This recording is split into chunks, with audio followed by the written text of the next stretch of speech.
Hello everyone, कैसे हैं आप सब। ये हमारा HTML का जो हम फुल स्टैक वेब डेवलपर का जो कोर्स ला रहे हैं, जो कि बिल्कुल फ्री ऑफ कॉस्ट है। तो उसका ये सेकेंड लेक्चर है, ठीक है। हमने HTML का हिस्ट्री को बहुत अच्छे से समझा था। फ़िलहाल अभी मैं आपको ये बता दूं, जो 5-6 लेक्चर्स ऐसे होंगे, अप्रोक्स 7 लेक्चर रख लो या उससे कम भी हो सकता है, मैं कोशिश करूँगा कम हो सके, जो सिर्फ ज़्यादा फोकस होंगे थ्योरी पे, ठीक है। तो इसमें थ्योरी के को अच्छे से हम देखेंगे, फिर प्रैक्टिकल की तरफ बढ़ेंगे, ठीक है। तो सबसे पहली बात ये कि हम समझते हैं कि हमारा HTML जो हम पढ़ रहे हैं आखिर वो होता क्या है।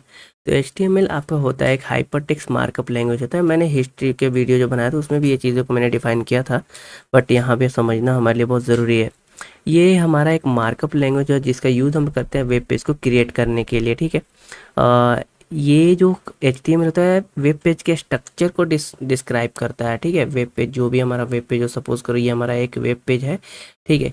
इसके स्ट्रक्चर को HTML डिस्क्राइब करता है कि मान लो कि यहाँ पे टाइटल कहाँ आएगा, ठीक है, टेक्स्ट कहाँ लिखेंगे, और ये सब चीज़ें हम HTML के थ्रू एक स्ट्रक्चर बनाते हैं। जो भी वेब पेज होगा उसका मतलब एक ढांचा बनाते हैं, ठीक है। और ये HTML हमारे ब्राउज़र को ये कहता है कि भाई हम जो तुम्हें दे रहे हैं, ये डिस्प्ले, जो भी हम कंटेंट तुम्हें दे रहे हैं इसको डिस्प्ले करना है। अब कैसे करना है ये सब क्या बताता है, HTML ही आपको बताता है। कुछ एलिमेंट्स को हम यूज़ करते हैं, लाइक जैसे हेडिंग हो गया, पैराग्राफ हो गया, लिंक हो गया, एक्स्ट्रा, ठीक है। टेक्निकली अगर हम बात करें तो HTML मार्कअप लैंग्वेज है, ना कि एक प्रोग्रामिंग लैंग्वेज। आप याद रखना, ये हमारा एक मार्कअप लैंग्वेज है, एक प्रोग्रामिंग लैंग्वेज नहीं है। मार्कअप लैंग्वेज का मतलब क्या है, जो कि यहाँ पे सबसे पहले हम समझते हैं हाइपर टेक्स्ट, फिर मार्कअप को समझेंगे। हाइपर टेक्स्ट क्या होता है, मतलब टेक्स्ट के अंदर टेक्स्ट। कहने का क्या मतलब है, जैसे मान लो मैंने यहाँ पे लिखा हेलो, ठीक है, हेलो। अब इस हेलो के अंदर हमने बहुत सारे कंटेंट डाल रखे हैं, ठीक है। मान लो कि इस हेलो पे अगर मैं क्लिक करता हूँ, अपना कर्सर ले जाकर अगर क्लिक करता हूँ, तो बहुत सारा पेज हमें खुल के आएगा। सपोज करो पेज 1 आया, P1 आया, फिर नेक्स्ट पेज हमारा आ गया, क्या आ गया, P2 आ गया। उसी तरह हमारा क्या आ जाएगा, P3 आ जाएगा, एंड राइट्स। इस बहुत सारे टेक्स्ट के अंदर टेक्स्ट आएंगे। इसको हम लोग क्या बोलते हैं, हाइपर टेक्स्ट बोलते हैं। फॉर एग्जाम्पल अगर मैं आपको बात करूँ कि जैसे आप सपोज करो कि एक फ्लिपकार्ट है का वेबसाइट है। फ्लिपकार्ट के वेबसाइट के मान लो इस कॉर्नर पे अगर मोबाइल का सेक्शन है, अगर आप मोबाइल पे क्लिक करते हो तो आपको बहुत सारे मोबाइल खुल कर आते हैं, ठीक है। बट आप तो कर रहे हो ना, एक टेक्स्ट पे क्लिक कर रहे हो, ठीक है। उस टेक्स्ट के अंदर बहुत सारे टेक्स्ट आ रहे हैं, ठीक है। तो ये सब चीज़ें क्या होती हैं, हाइपर टेक्स्ट होती हैं। मार्कअप लैंग्वेज क्या होता है, एक तरह का ये कंप्यूटर लैंग्वेज है जिसका यूज़ हम लोग करते हैं लेआउट का फॉर्मेटिंग करने के लिए, ठीक है। मार्कअप लैंग्वेज टेक्स्ट को अट्रैक्टिव एंड डायनेमिक बनाता है। जैसे फॉर एग्जांपल मैं यहाँ पे लिख रहा हूँ ना, जैसे HTML ही मैंने लिखा, तो ये हमारा क्या हो जाएगा, एक मार्कअप लैंग्वेज हो जाएगा। सपोज करो मैंने वेब पेज लिखा, ठीक है, तो ये हमारा क्या हो जाएगा, एक मार्कअप लैंग्वेज हो जाएगा। तो इसका यूज़ मतलब जो कुछ भी हम लिख रहे हैं वो सारे हमारे मार्कअप लैंग्वेज होंगे, ठीक है। अब बात करते हैं कि HTML का डेवलपर कौन थे। तो इनको डेवलप किया था, HTML को डेवलप किया था टिम बर्नर ली ने। कब किया था दोस्तों, एक ब्रिटिश साइंटिस्ट थे जिन्होंने डेवलप किया था 1919 में। जो कि वो कहाँ काम करते थे, European Organization of Nuclear Research centre के अंदर वो वर्क करते थे, जिसको शॉर्ट नेम है सर्न, ठीक है। इसका इन्वेंशन जो हुआ था, इन्वेंटर जो था world wide web, father of HTML नो को, मतलब कहने का मतलब है कि जो इसके फादर है वो कौन है, टिम बर्नर्स ली है, ठीक है। It is open standard maintain by the world wide web. ये आपके पूरे वर्ल्ड वाइड वेब पे, जैसे कि आप WWD पढ़ते हो ना, इस पे ओपन है, ठीक है। W3C, ठीक है। इसका लेटेस्ट वर्जन अभी जो हम पढ़ रहे हैं वो एक्चुअल में HTML5 है, ना कि HTML, ठीक है। हम लेटेस्ट वर्जन कौन सा है हमारा अभी तक जो आया हुआ है, HTML हम क्या पढ़ने वाले हैं, 5 पढ़ने वाले हैं दोस्तों। तो HTML5 हम लोग पढ़ने वाले हैं, ठीक है। तो ये था हमारा हाइपरटेक्स्ट मार्कअप लैंग्वेज के बारे में। अब आगे देखते हैं हमें क्या देखना है। अब कुछ टेक्स्ट एडिटर है जिसको आप चाहो तो इसमें यूज़ कर सकते हो। मैं आपको स्टार्टिंग में 2 ही चीज़ यूज़ करने के लिए बोलूँगा, ज़्यादा टेक्स्ट एडिटर पर जाने की ज़रूरत नहीं है।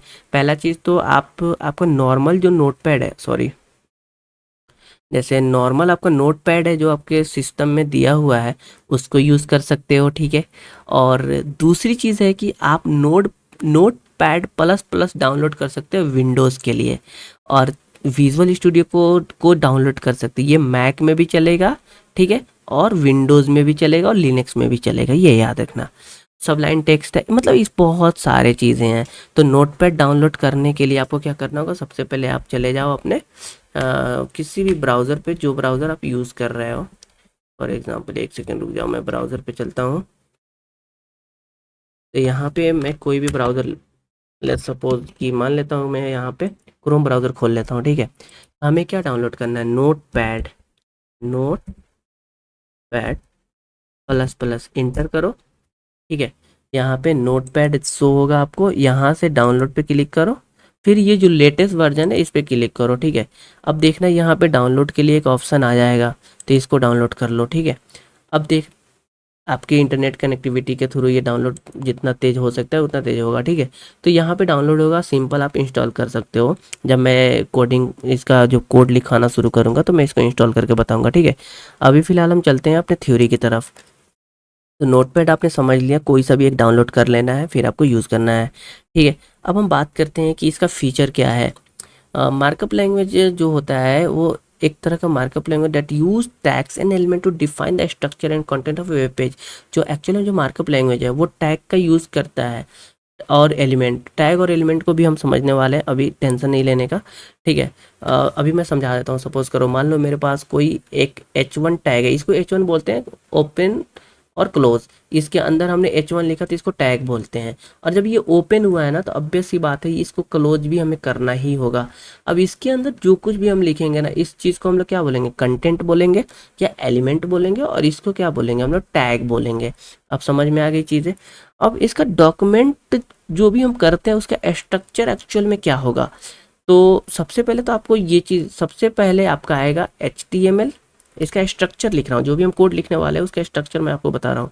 उसके बाद आपका आएगा हेड, ठीक है। अब हेड के बाद आपका आएगा टाइटल, ठीक है दोस्तों। अब टाइटल जब ओपन होगा तो यहीं पे टाइटल आपका क्लोज भी होगा, ठीक है दोस्तों। ये टाइटल जो भी नाम रखोगे, जैसे आप वेब पेज खोलते हो, सपोज करो कि मैंने यहाँ पे आपको एक वेब पेज खोल के बता देता हूँ। जैसे आप खोलते हो, जैसे ये चीज़ शो रहा हो रहा है नाउ, ये यहाँ देखना मेरे कर्सर पे, ये शो रहा है डाउनलोड नोटपैड, इसी को टाइटल बोलते हैं, ठीक है। यहाँ तक क्लियर है। अब देखो, अब ये जस्ट टाइटल के बाद आपका ये हेड टैग जो है ना, इसको क्लोज करना होगा आपको। ऐसे क्लोज करोगे, देखो यहाँ पे क्लोज करना हेड के बाद।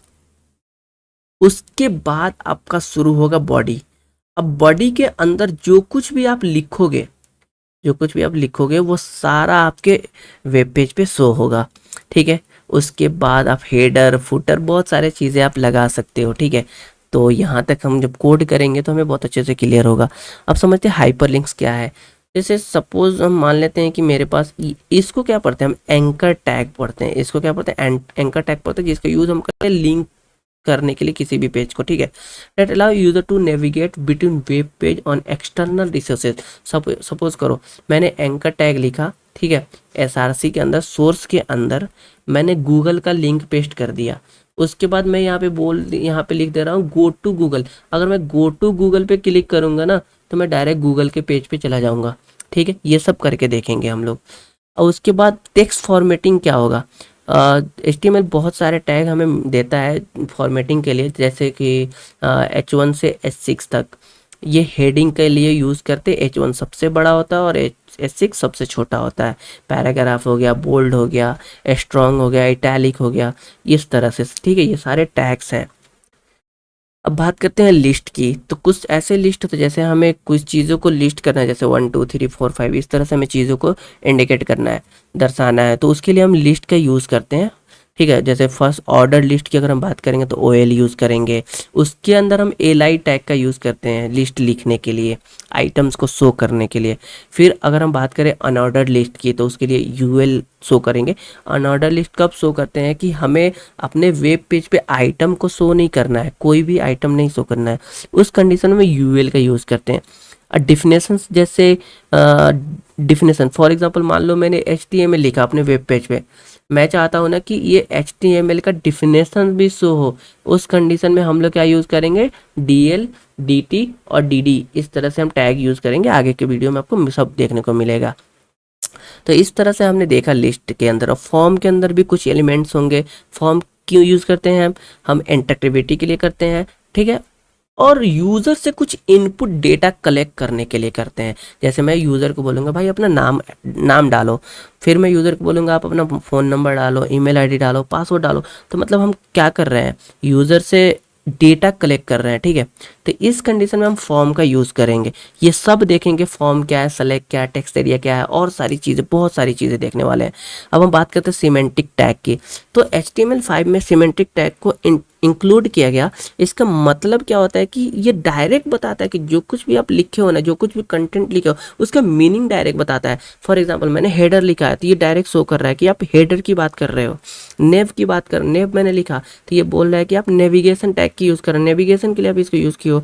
मेन है, सेक्शन है, आर्टिकल्स मतलब क्या है कि हम आर्टिकल टैग्स का यूज़ कर रहे हैं, मतलब किसी भी आर्टिकल को शो करने के लिए। फुटर है, ये इस तरह से हमें चीज़ों को शो करता है। मतलब HTML5 हमें बहुत आसान कर दिया हमारे लिए कि भाई आप अगर नेविगेशन आपको शो करना है तो आप डायरेक्ट नेव टैग का यूज़ कर लो, ठीक है। तो इस तरह से हमने ये बनाया।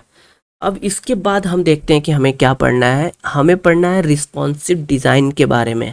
रिस्पॉन्सिव डिज़ाइन का मतलब क्या है कि मान लो आपका कोई भी वेबसाइट्स है, वो अलग अलग स्क्रीन साइज पे किस तरह से शो होगा, इस चीज़ को हम लोग क्या बोलते हैं, रिस्पॉन्सिव बोलते हैं। फॉर एग्जांपल मैं यहाँ पे अगर बोलूँ कि मेरे पास एक टैबलेट है, मैंने अपना टैबलेट के लिए वेबसाइट बनाया। भाई ज़रूरी थोड़ी ना है कि हर एक यूज़र अपना वेबसाइट टैबलेट में ही खोले। भाई हो सकता है वो एंड्रॉयड मोबाइल पे खोल रहा हो सकता हो वो सैमसंग S24 अल्ट्रा पे खोल रहा हो सकता हो कोई फोल्डिंग फ़ोन है उस पर खोल रहा हो सकता है यूज़र आपका बड़ा से स्क्रीन पे खोल रहा, लैपटॉप पे खोल रहा, टीवी पे खोल रहा हो। तो इस चीज़ के लिए आपका वेबसाइट तो होना चाहिए ना। अब अलग अलग वेबसाइट का यूज़ तो नहीं करेंगे ना हम कि मोबाइल के लिए अलग बना दिया और ये किसके लिए स्मॉल स्क्रीन साइजेस के लिए अलग बनाया। पहले टाइम ऐसा होता था, लेकिन अब ये चीज़ें बहुत आसान हो गई हैं रिस्पॉन्सिव डिज़ाइन की वजह से, ठीक है। तो इस तरह से हम ये भी देखने वाले हैं। अब बात करते हैं मेटा डेटा की। ये हमें कुछ इन्फॉर्मेशन देता है, लाइक आप जैसे कोई भी चीज़ व्यू पोर्ट में यूज़ कर रहे हो फॉर मेटा के अंदर, जैसे कैरेक्टर इंकोडिंग, ऑथर उसका, और descriptions and view port settings के अंदर, मेटा डेटा के अंदर आप बहुत सारे चीज़ों को यूज़ करते हो। रिस्पॉन्सिव डिज़ाइन जब भी आप करोगे तो इसी के अंदर आपको एक कोड लिखना पड़ेगा। उस चीज़ को हम करके देखने वाले हैं, ठीक है। थ्योरी पे भी मत जाओ, थ्योरी को बस समझ लो कि थ्योरी भी थोड़ा जानना जरूरी है। अब बात करते हैं एक्सेसिबिलिटी की। तो ये क्या है आपका, HTML support accessibility features like providing alternative text for image. जैसे HTML क्या है ना, जैसे मैंने इमेज टैग यूज़ किया, मैं इमेज टैग के लिए सोर्स भी दे दिया। फॉर एग्जांपल मान लो कि मेरे वेबसाइट पे इमेज तो शो ही नहीं हो रहा है इंटरनेट कनेक्टिविटी की वजह से, तो इस चीज़ के लिए अल्टरनेटिव भी HTML ने हमें दिया है कि आप भाई अल्ट एट्रीब्यूट का यूज़ कर लो, और इस अल्ट एट्रीब्यूट के अंदर आप लिख दो कि यहाँ पे किस चीज़ का इमेज आपने लगाया हुआ है, वो शो हो जाएगा। और ये चीज़ आपका सिमेंटिक स्ट्रक्चर स्क्रीन रीडर के लिए भी ये बहुत ज़्यादा हेल्पफुल होता है, ठीक है। क्रॉस ब्राउज़र कैपेबिलिटी है HTML5 आपका जो आया, तो ये तरह तरह के वेबसाइट्स पे भी आपके ये खुल जाते हैं, ठीक है, ब्राउज़र्स पे इम्बेड। अब दूसरी चीज़ ये है कि जैसे आपने HTML5 में आप क्या करते हो ना, जावा स्क्रिप्ट को इंक्लूड कर सकते हो, CSS को इंक्लूड कर सकते हो। एंड इस चीज़ों को हम लोग क्यों इंक्लूड करेंगे भाई, हमें अपने पेज पे तो हमारा डायनेमिक बिहेवियर भी तो चाहिए ना, और इंटरेक्टिविटी भी तो चाहिए ना। ऐसा तो नहीं है कि हम पेज बना दिए बस ऐसे दिख रहा है, तो कोई उसमें थोड़ा सा रंग पेंट इस तरह से हम करते हैं ना, वो होना चाहिए। तो ये सब सारी चीज़ें थी। अब हम क्या पढ़ रहे हैं, जो भी हम कोर्स में पढ़ने वाले हैं वो हम पढ़ेंगे HTML5, ठीक है। अब ये हमारा स्ट्रक्चर ऑफ HTML पेज है, इसको नेक्स्ट लेक्चर में देखने वाले हैं क्योंकि वीडियो लंबा हो जाएगा, ठीक है। तो अगर आपको ये वीडियो अच्छा लगा तो प्लीज़ चैनल को जरूर सब्सक्राइब करना। मिलते हैं नेक्स्ट वीडियो में।